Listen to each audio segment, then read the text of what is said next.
don't you dare come to my graduation. If a plain old lady shows up, everyone will laugh at me. It's my big day. Do not come. I felt dizzy at Christina's words about becoming the laughingstock of everyone. Clearly, Christina did not consider me family. To her, I was an embarrassing presence. Hey, old lady. Where are you now? As soon as I answered my phone, Christina's shrieking voice pierced my ears. She spoke quickly, her voice dripping with panic. It seemed she was in a state of panic. You can't be forgiven for leaving such a ridiculous note. Where are you now? Come back home now. I could hear Dylan's voice too. Both were in a frenzy. My name is Lucy Holmes. I am a 39-year-old housewife. While working part-time at a local real estate office, I have been taking care of my daughter, Christina, and managing household chores for over a decade. I married Dylan, who had Christina from a previous marriage, 12 years ago. I met Dylan at the workplace where I worked before our marriage. At the time, I was working for a construction company, and Dylan, who came for sales, was always smiling and brought a good impression. I had once recommended Dylan's products to my company, wanting to be of help to him. As a result, his company was fortunately chosen. This led to several dinner invitations, a deepening relationship, and eventually, a marriage proposal. I gladly accepted his proposal and began preparing for marriage. Just before the wedding, Dylan confessed that he was living alone with his 6-year-old daughter. At first, I thought it was a lie. It was a story hard to believe. But it was true. I met Christina a week before the ceremony. Maybe shy, she hid behind Dylan and wouldn't come out in front of me. That was when I decided. I decided to live with Christina. I thought I should take care of her until she was a grown adult.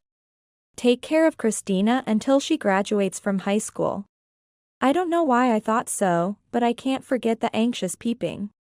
Bracing myself, I decided to marry Dylan. It was my first marriage, and my family was quite opposed. It's absurd, they are making a fool of you, my father was very angry. But I went against my parents' wishes and got married. If I had obeyed my parents then, I might have avoided the hell that was about to begin. 12 years into this marriage. Christina is now 18. She is due to graduate from high school this year. It should be a cause for celebration.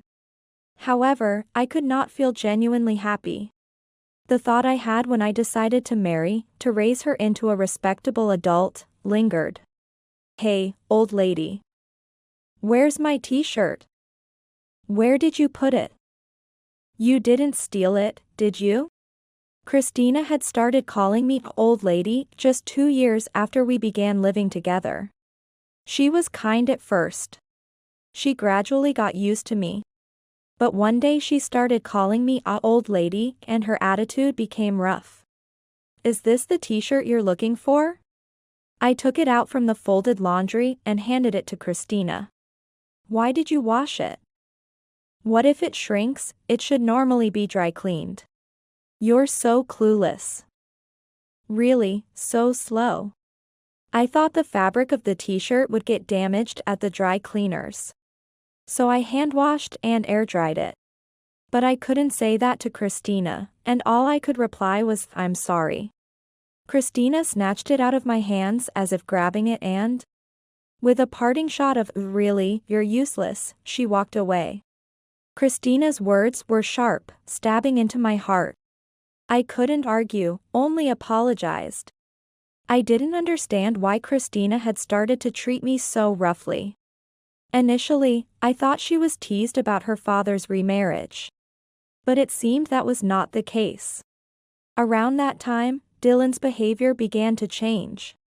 He had always been all smiles when he came for sales, but lately, he no longer showed a smile at home and often had a sulky demeanor. He also began to address me as hey and yo. As his attitude changed, so did Christina's towards me. I wondered if I was lacking something in some way. So I made sure not to slack off on housework and watched over Christina carefully. I wanted Christina to grow up to be a respectable adult. But contrary to my hopes, Christina's attitude toward me only got worse day by day. Calling me a old lady had become the norm. I never heard the words, "thank you," from Christina. It was strange that during parent-teacher conferences in elementary school, Christina was said to have a normal attitude in class, without any rough behavior. Dylan talked normally with Christina. Sometimes, he even showed a smile. That meant the terrible treatment was directed only at me. This further wounded my heart. Even if I tried to discuss it with Dylan, he was distant, completely different from before.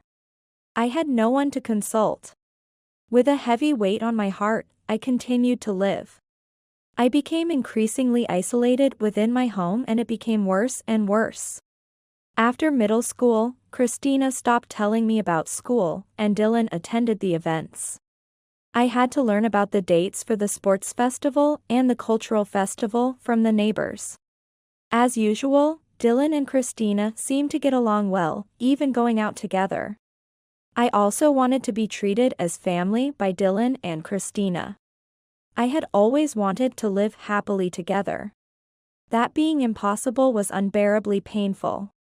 And Dylan's attitude continued to worsen. "There's dust on the stairs. Clean it up. You're a housewife, right? The toilet paper is running out. Are you even cleaning the toilet? And you're really slow." I often received such words from Dylan. Originally, when we married, we shared household chores. Dylan had been doing housework living alone with Christina. He was happy that we could share the chores initially. Now, I was doing all the work. He even once said, "Housewives doing all the chores is not right." Christina was an easy child, but that ironically stifled and depressed me. Even when I consulted with Dylan, I was dismissed with, "You're not trying hard enough." In the end, it was all my fault. The more I consulted with Dylan, the more a heavy fog clouded my heart. And he would nitpick my household mishaps relentlessly. "You can't even clean properly after all these years. Don't you learn anything?" Dylan looked at me with a disdainful expression. All I could do was apologize. "I'm sorry. I'm sorry. I'll try harder. Please forgive me." Dylan sighed dramatically. "Even if you try hard, you won't be able to do it. That's why you get scolded. You always say you'll do it, but you never have you?" Dylan's words whittled away at my heart. Time passed, and Christina turned 18. I was concerned about Christina's future path, but she didn't tell me. Dylan also didn't try to talk to me. By this time, I had stopped talking to Dylan and Christina unless absolutely necessary. I overheard Dylan and Christina discussing her future path after graduation. Though it was eavesdropping, I wanted to know, so I stopped and listened until the end. "It's decided. I can go to university with a recommendation, and I even got a scholarship. Thanks to you, Dad." "Thank you." I could hear Christina's happy voice. She would never speak to me in such a tone. "Good for you, it's the result of your efforts." It was worth shoving all the household duties onto that clueless maid. What a thing to say, could he be referring to me as the maid? Yeah. It served as a good outlet for my stress. I could hear their scornful laughter. I quietly left the scene and retreated to the bathroom. It's the only place I can be alone. I crouched in the bathroom, holding my head and shedding tears. To think that Dylan and Christina thought of me this way. I had endured the past 10 years. No matter how close I came to breaking, I continued to be Christina's mother and Dylan's wife. Even when my heart screamed that it was too much, I forced myself to keep going. There were times I thought I couldn't get up, but I forced myself to rise, prepared lunches, made breakfast, and managed all the household chores like laundry and cleaning. If I were honest, I would have preferred to just lie down. But doing so would surely make me unnecessary to Dylan and Christina forever. That fear drove me. I spent my days exhausted. Honestly, I don't remember much about that time. One day, when I was out shopping, a neighbor shocked me with the news. Tomorrow was Christina's high school graduation ceremony. I couldn't admit I didn't know, so I just smiled vaguely and left. As soon as I got home, I collapsed onto the sofa. I had always thought I was raising Christina to be a respectable adult. Graduation from high school was supposed to be a milestone in that process. Yet again, I was the odd one out. In this house, I am forbidden from having a smartphone or using a computer. All I have is a simple flip phone that only makes calls. Dylan handles all the school interactions, so I don't have any mom friends. I have no way of knowing anything about the school. Still, from conversations with neighbors and overhearing kids on their way home from school, I learned the dates of sports days and performances and secretly attended them. I wanted to attend the high school graduation properly and celebrate her entry into adulthood. As I was crying on the sofa, Christina came home from school. "What are you lounging around for, old lady? It's so gloomy. You're making the whole house dark. Can't you do something about it?" Christina glared at me. Even though it was her fault. If Christina had told me the date of the graduation, I wouldn't feel this way. For the first time, I felt anger slowly rising from the depths of my heart. "So, the graduation is tomorrow. It seems you didn't tell me." I questioned her with a tone full of blame. Christina looked a bit startled by my defiant words, but exaggerated a sigh to cover it up. "So what? You weren't going to come to the graduation anyway. So why do you need to know the date?" I responded to Christina's words with a puzzled huh? I never said I wouldn't go to the graduation. Don't you dare come to my graduation. If a plain old lady shows up, everyone will laugh at me. It's my big day. Do not come. I felt dizzy at Christina's words about becoming the laughingstock of everyone. Clearly, Christina did not consider me family.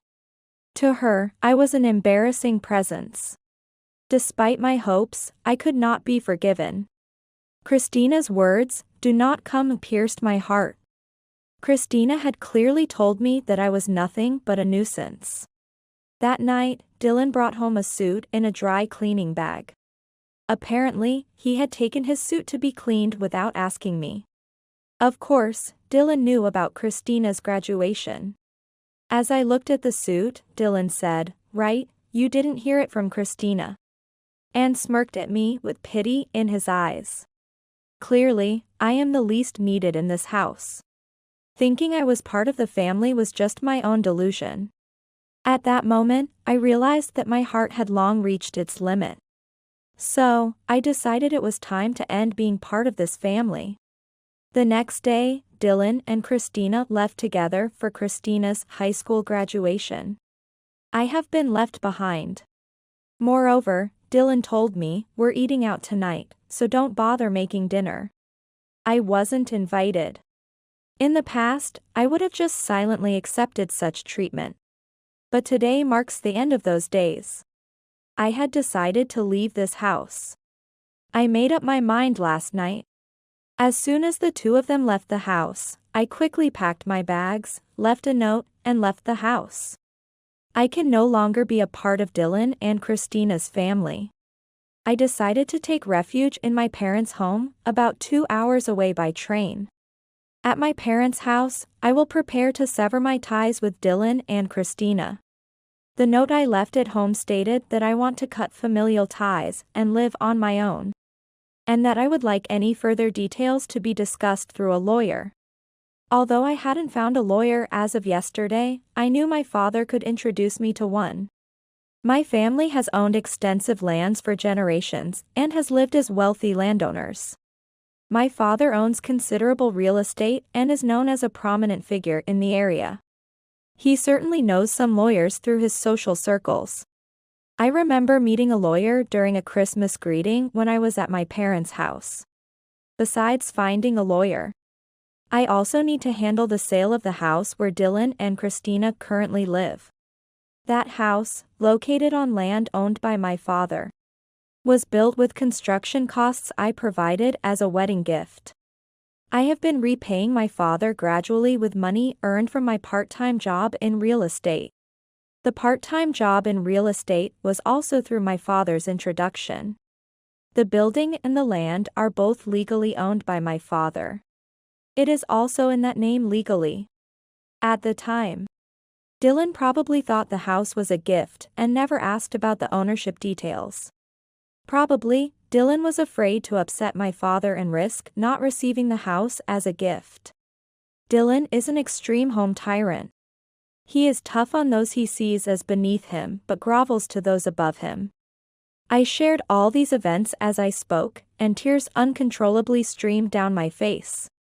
I had to pause several times because of my sobbing, but my father listened to everything. I saw tears in his eyes too. I was relieved that my father did not criticize my decisions at the time. In the end, my father said, "You've been through a lot." After that, my father made calls here and there. And lawyers and real estate management people came to our house. Everything happened very quickly after that. It was decided to demolish the house. The demolition is set for a week from now. In the note, I wrote, "Please leave within a week." My father said with heavy irony, "That's very kind of you. I just didn't want any complaints later on." A week passed as I discussed the divorce with the lawyer. I also told my mother about the divorce, and she cried with me. I'll never forget the moment my mother's face turned momentarily fierce. I also discussed the future with my father. Above all, I needed to establish a new base for my life.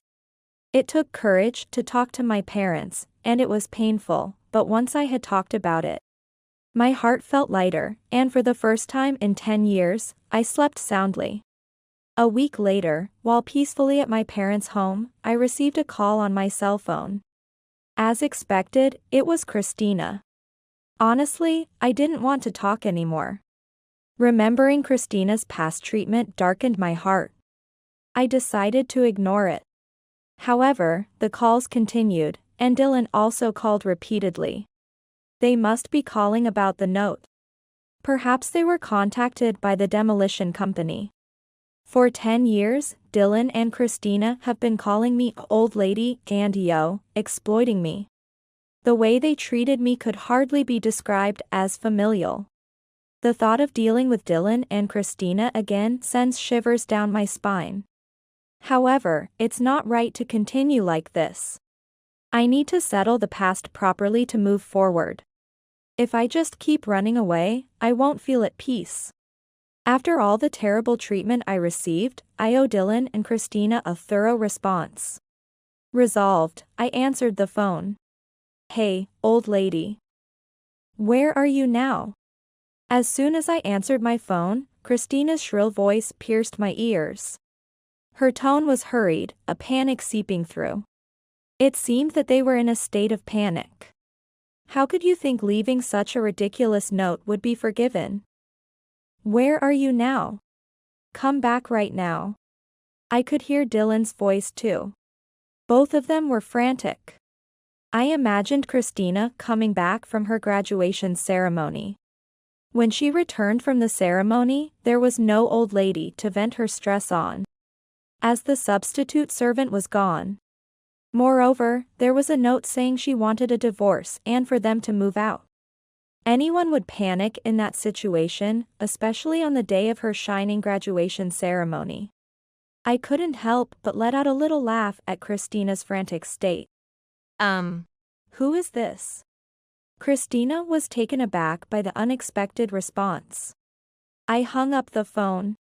Afterward, I called the real estate management company to check when the demolition would start. The demolition was scheduled for tomorrow as planned, and Dylan had been notified. I requested to postpone the demolition to the day after tomorrow, and asked them to inform Dylan about the one-day delay. A day's reprieve had been granted. Dylan would likely come here. That's when I would deliver the final blow to Dylan and Christina. They called me dozens of times, but I ignored all of them. The next day, around noon, I heard the doorbell ring. I also heard banging on the front door. It must be Dylan and Christina. They probably wanted to come earlier, but due to poor connections, it took an incredible amount of time. Dylan and Christina were panting heavily. They must have rushed here. My parents were waiting in the back by prior arrangement, so it appeared that I was the only one home. I led Dylan and Christina into the living room. Dylan entered the house hesitantly. He's always been uncomfortable around my father. My father is a wealthy landowner and a prominent figure in the town. Moreover, he has a commanding presence. Dylan probably sees him as a superior. On the other hand, Christina isn't intimidated. She seems fully intent on overpowering me and dragging me back. Christina slumped into the living room chair, crossing her legs with authority. She silently motioned for me to sit opposite her while folding her arms. I leisurely prepared some coffee, taking my time before sitting across from her. Christina, growing impatient, addressed me. "What is this all about?" Dylan, sitting next to her, placed the note I had left on the table. I remained silent, just staring into Christina's eyes. She looked away first, trying to dispel the awkwardness by laughing. What was with the "who is this" yesterday? That was some poor acting. I continued to stare at her silently. Christina became uncomfortable under my gaze and shifted in her seat, continuing her words. "You're just a clumsy old lady. You can't survive without us, you're just trash." I almost reacted to Christina's harsh words, but I held back because I noticed a tremor in her voice. Christina must be putting on a strong front. Dylan has remained silent so far. He seems to be just watching how things unfold. Stop being stubborn and come back home. Christina is using harsh words to confuse and drag me back home. The more agitated Christina became, the more calmly I responded. "I don't have a family, do I?" "Oh, I do have parents. But you two aren't my family, are you?" Christina, likely feeling cornered, started raising her voice. "What are you talking about? Daddy and I are your family, right?" "Right, Daddy?" Christina, feeling disadvantaged alone, started seeking Dylan's support. Dylan glanced around to make sure no one was there, and, seeming relieved, he spoke to me. "That's right, just like Christina said, you can't live without us. So come back." Dylan began to act arrogantly once he realized my parents were not around. Looking back, I realize what a cowardly man he is. Therefore, I have no family. I responded decisively. No matter what Dylan and Christina might say, I will continue to treat them as strangers. Dylan and Christina are not my family. If they were family, they wouldn't treat me like a slave. A family should support and help each other, and when someone is in trouble, the family should be there to support them. However, Dylan and Christina were different. They treated me as a servant and an outlet for stress for 10 years. Dylan and Christina insist that this is normal. They don't realize how terrible and wrong it is. They have oppressed me unconsciously. I am amazed I endured it for 10 years. I am impressed with myself. It all started when I first saw Christina looking up at me. I was bound by the promise I made to myself to raise Christina into a respectable adult. For this promise, I did everything I could for Dylan and Christina. That's why I endured until Christina's high school graduation. I had decided that Christina's graduation would be the time to end our relationship. I had a faint hope that by the time of her high school graduation, Dylan and Christina would have a change of heart and improve their behavior towards me. Dylan and Christina, as expected, betrayed my expectations, leading to this situation. Everything was decided by their behavior the day before the graduation ceremony. That's why I am facing them with the appropriate attitude now. Dylan and Christina are no longer my family. That's why I won't treat them as family. Christina seemed to realize the meaning of my treating Dylan and her as strangers and changed her approach. Mom and I are family, aren't we? Stop the silly act, please. Somewhere along the way, old lady has changed to a mom. It seems Christina has begun to realize that things won't go as they used to.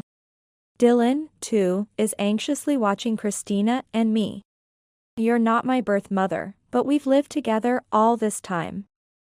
So hear me out. Christina unfolded her arms and clasped her hands in front of her. She had been sitting back confidently, but now she leaned forward. I have no obligation to listen to requests from someone who isn't family. I continue to respond coldly, suppressing my emotions. Tears appeared in Christina's eyes.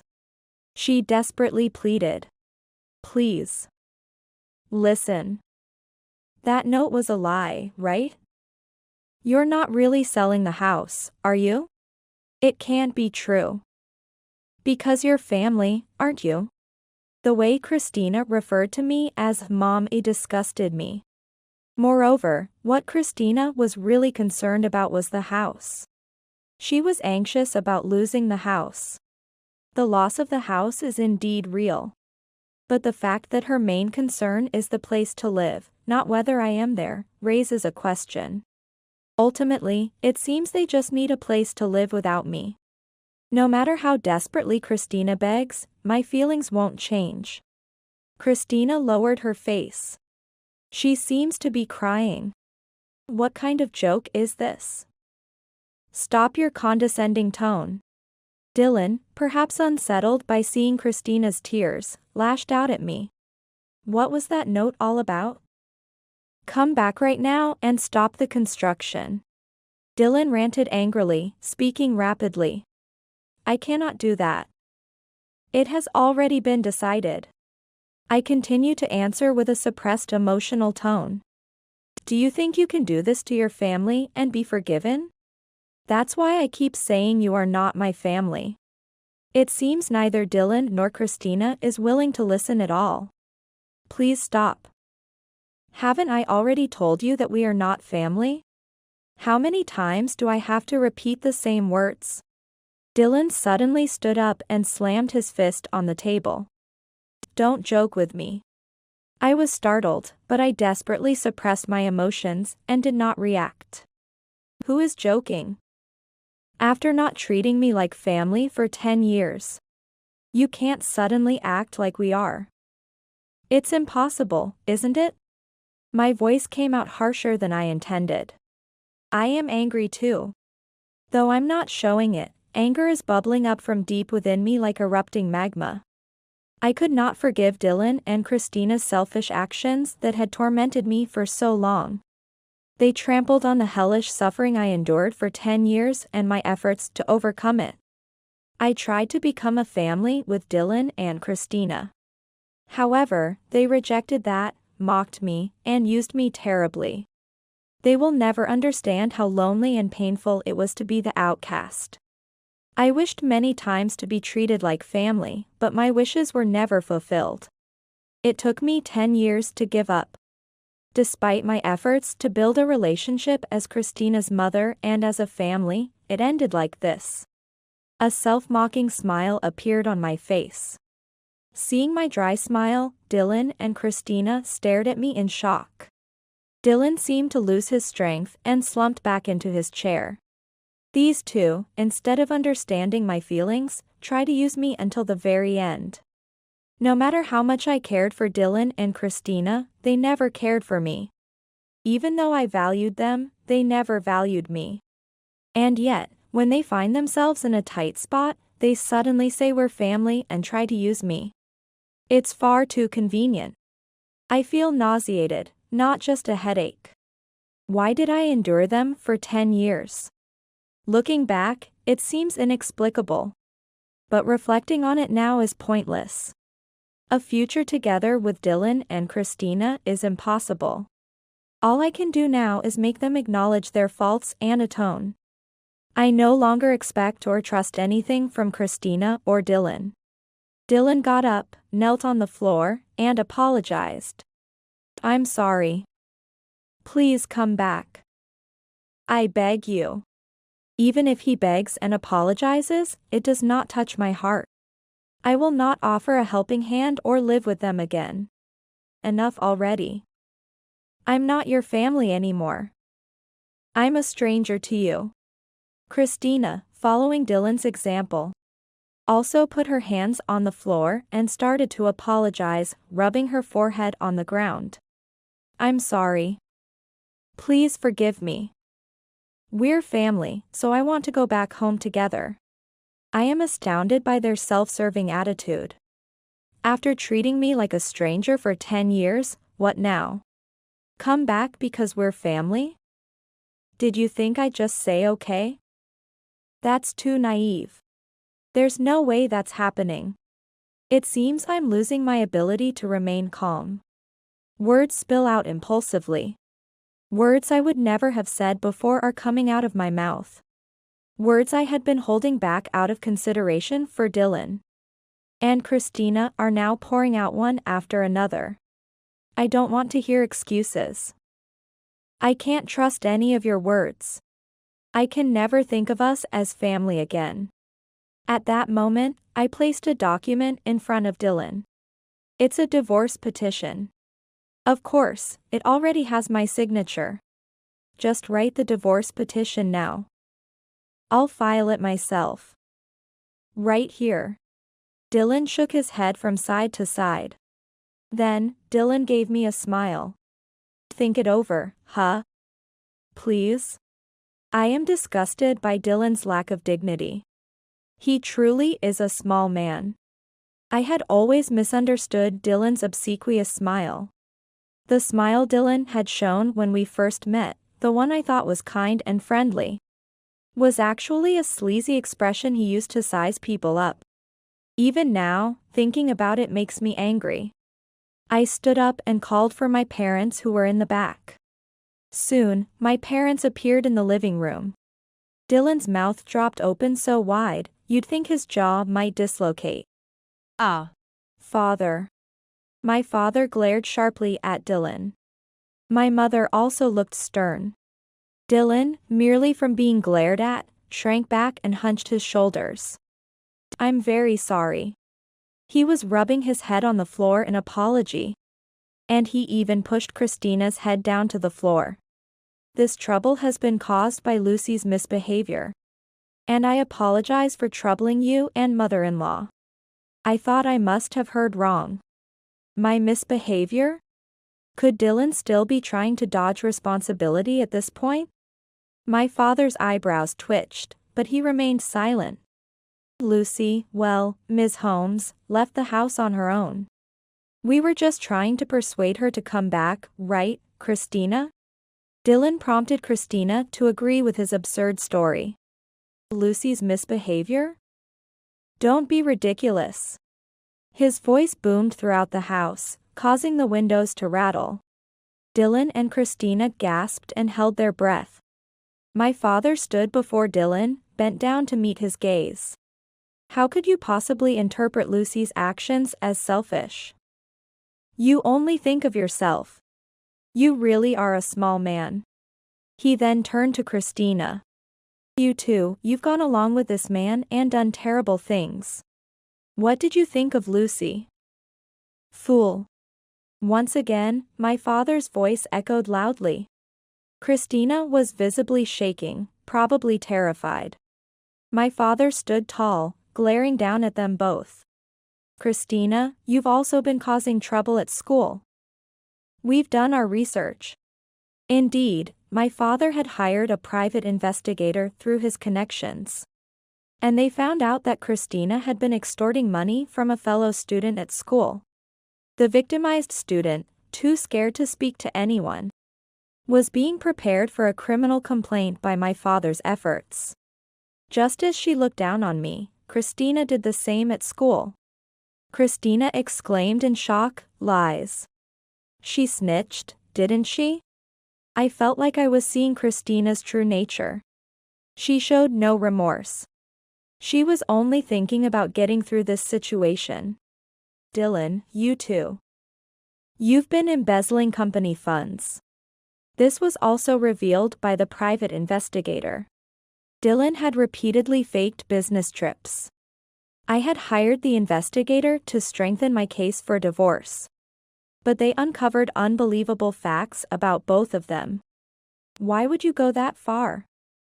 Was it her? Dylan's reaction was like Christina's. No remorse. Terrible at facing the end.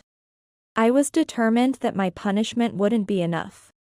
They also needed to face societal sanctions. Then, my mother finally spoke up. "Enough, the discussion is over. Sign the divorce papers and leave this house immediately." Dylan was sobbing, muttering "no, no." But he finally gave in when my father forced a pen into his hand. He sat down, signed the divorce papers. I glanced at the clock. It's almost 7 p.m. The last train heading up leaves at 7:30 p.m. If they miss it, there won't be another train until tomorrow morning. It's a small town. There are no taxis available.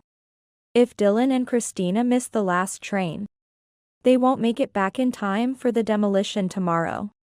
They probably haven't even packed their bags, thinking they could persuade me. As I was debating whether to tell them, Christina suddenly spoke up with an unbelievable suggestion in a sulky tone. "But, this divorce was initiated by you, old lady. Dad should get compensation." It seemed Christina had resigned herself to revealing everything. Both my parents looked shocked. "That's impossible, what you've done is considered domestic violence and a crime." Christina flinched for a moment but then defiantly replied, "Show me the proof then." I placed a notebook on the table. "This is the diary I started keeping since we got married." Christina, with a mocking look, glared at me. "You don't even have a smartphone or computer. What kind of proof could you possibly have? It seems you don't know that a diary can be significant evidence. Not all evidence has to be video, audio, or photos." Christina looked stunned. "That's right, even the lawyer agreed. This diary is substantial evidence." Dylan and Christina, appearing resigned, hung their heads. I dramatically checked my watch. Looks like the last train has left. "You won't be able to get home tonight." Mother looked at Dylan and Christina with a composed expression. "Indeed. There are no taxis around here either. I wonder if there's a decent hotel nearby. Well, our business here is done. Please leave now." Dylan and Christina, as if being chased out, left the house. From the second-floor balcony, I could see them hurrying toward the station, probably unable to believe how early the last train was. Watching Dylan and Christina's flustered departure, I felt as if a burden had lifted from my shoulders. There were still some loose ends to tie up, but it felt like it was finally over. Dylan and Christina, having missed the train, ended up walking for about an hour to find a hotel to stay in. The next day, when they got home, the demolition was underway. But they managed to salvage only their clothing. In fact, I had temporarily stored everything in the house, including furniture, appliances, and my personal belongings, in a storage facility, but I didn't tell Dylan and Christina. Later, the lawyer informed me that the divorce was finalized, including a claim for compensation. Dylan was reluctant to pay, but I managed to apply pressure through his company to ensure he complied. Reports from the private investigator revealed that Dylan had been fired from his company for embezzlement. Christina ended up in trouble with the police and was expelled from high school. making university no longer an option. Jobless Dylan could only afford to rent an old, cramped apartment far from any station. He and high school dropout Christina are living there together. Christina blames everything on Dylan, and Dylan criticizes her at every turn. The investigator reported that they are constantly fighting. I quit my part-time job at the real estate agency and was wondering what to do next.